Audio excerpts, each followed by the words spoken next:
Breaking news today out of England as Oliver Cromwell, a Puritan general and leader of the British Commonwealth, has died. Cromwell gained fame when he created the New Model Army, which he led to victory against Charles I. Today, we talk to some people outside of London to see how they're feeling about the drastic changes in government.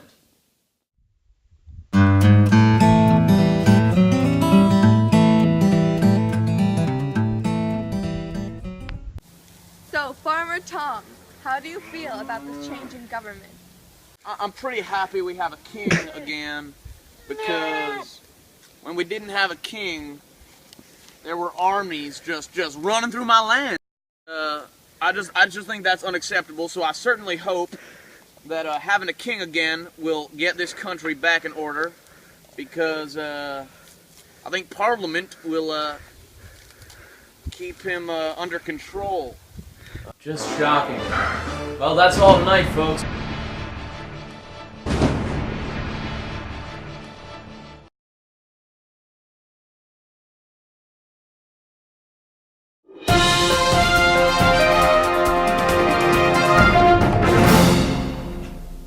After 20 years of fighting within the British government, the King and Parliament are even more at odds.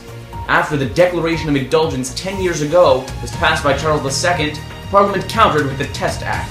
Both dealt with religion, the first promoting freedoms and tolerance, the second limiting religious acceptance. Now, after growing fear of the succession of James II, two political parties, the Whigs and Tories, have formed.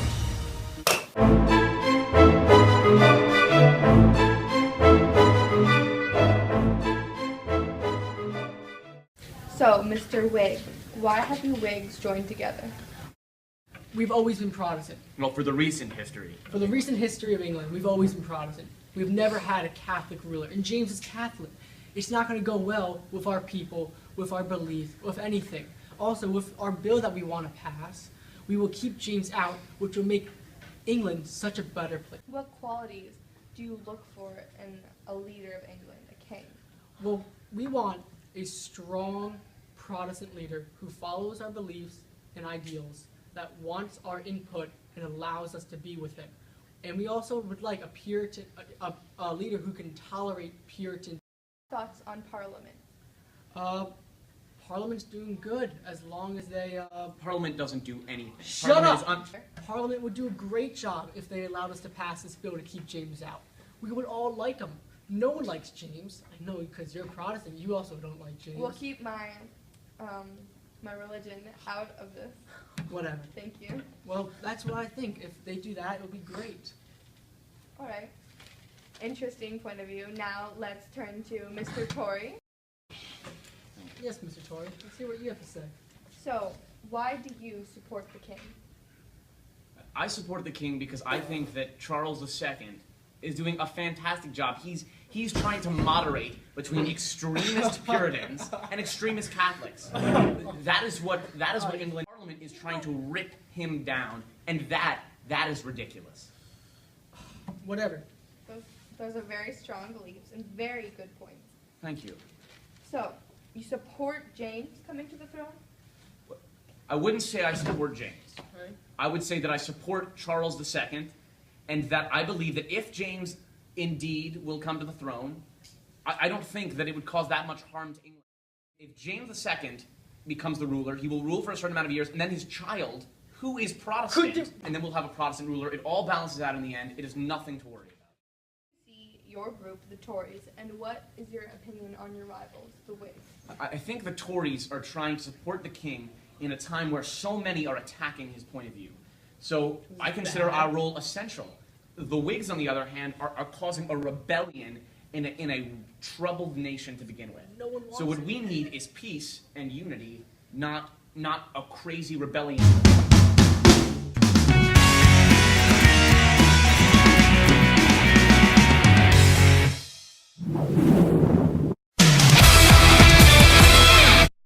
Good evening. The world again looks to England.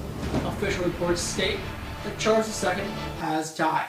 After campaigning for 2 decades against Parliament's anti-Catholic church stance, Charles' death may be the one occurrence that can end this stalemate.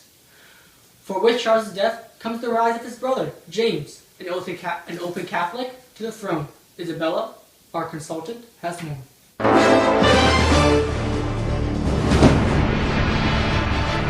Tensions are at an all-time high here in England as King James II takes the throne after his brother's death. Not since the British Civil War 50 years ago have the people been so united against their ruler.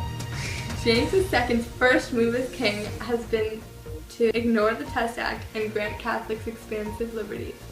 It seems that the British citizens won't let this stand for long. Joining us in the studio, Britain's least popular ruler, James II.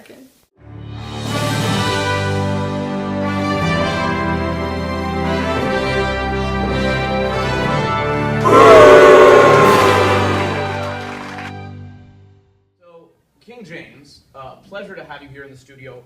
We're interviewing you today about some controversial subjects that have arisen after your recent rise to power.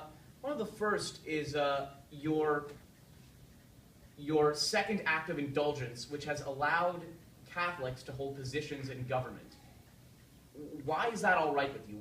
Why would it be wrong? Aren't the majority of the people in our state Catholic? Totally inaccurate. You're very How is it possible that my advisors could be lying?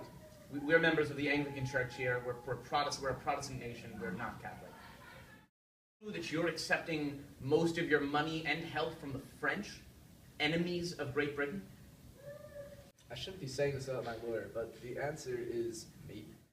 Something along the lines of yes. I'm clearly the most loved. I mean, look at this guy. This guy loves me. No one likes you.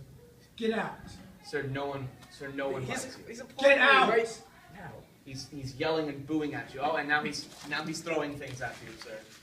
Okay. What do you think of Protestants? I think that the Anglican Church is a mistake. You think the Anglican Church is a mistake? I think it's a mistake and it's very, very wrong. Sir, again, that's very offensive. I actually think this interview is over.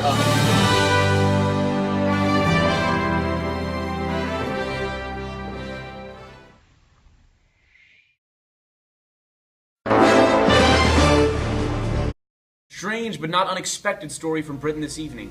It seems at this time that James II has fled the peaceful invasion of his sister Mary and brother-in-law William of Orange. William has seized the abandoned throne of England, and what we are finding out now is that British Parliament and other leaders were instrumental in the change of monarchs. Along with the throne, William accepted conditions which solidified parliamentary control of England. Chris Bravo has more. It is a dramatic story for sure that has culminated in William of Orange's rise to the throne. It began last year when powerful British noblemen aided in William's bloodless invasion of England. This invasion is now known as the Glorious Revolution.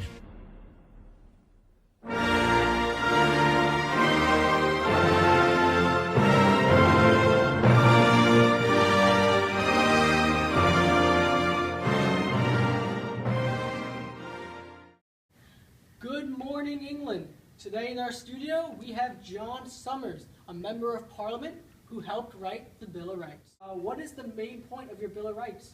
What are you trying to accomplish with writing it? The Bill of Rights itself gives Parliament significant power over the government and takes away power from the ruler. What are the most important parts of the document, in your opinion? Well, in the Bill of Rights, there's an article that states that power to suspend or execute laws without consulting Parliament is illegal. So you must consult Parliament before any laws are passed. The other major point, because that can't only be the number one. It outlines free speech and fair elections to Parliament. Why is this going to be beneficial to England? Because what you're saying are some good points, but maybe the people might not like it as much as what you're saying it is. Extremely beneficial to England because if you had a ruler who had limitless control, who could do whatever he wanted, then that could really hurt the people because he could only be thinking of himself and of nobles, people who he favored. This gives everybody rights.